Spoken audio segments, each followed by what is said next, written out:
Det er vindmøller, der producerer 15% af den strøm, der kommer fra Dong Energy. Nysted Havmøllepark syd for Lolland er en af verdens største. Vindmøllerne leverer hvert år strøm til det, der svarer til 125.000 husstande.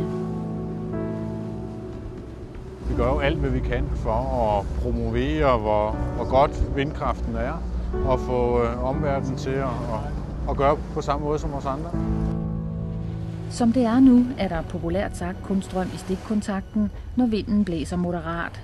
Er det vindstille eller storm, står møllerne stille. Og den helt store udfordring er at finde en teknik, der gør det muligt at lagre vindkraften, til forbrugerne har mest brug for strøm. Et helt væsentligt problem er, at det er hamrende svært. Fordi hvordan lægger man strøm på lager? Der er ikke noget lager for strøm.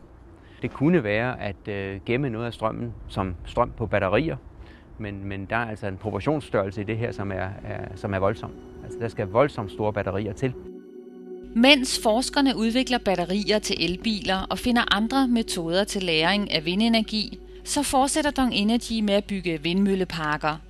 For at tredoble sin produktionskapacitet af vedvarende energi inden år 2020.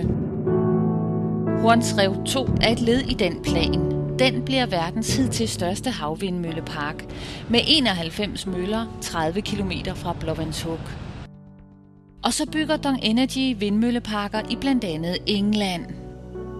Vi er afhængige af politisk støtte, og den er i øjeblikket vældig god i England, knap så god i Danmark, ved at blive rigtig god i Tyskland. Og sådan land for land kan man se på, hvordan det er.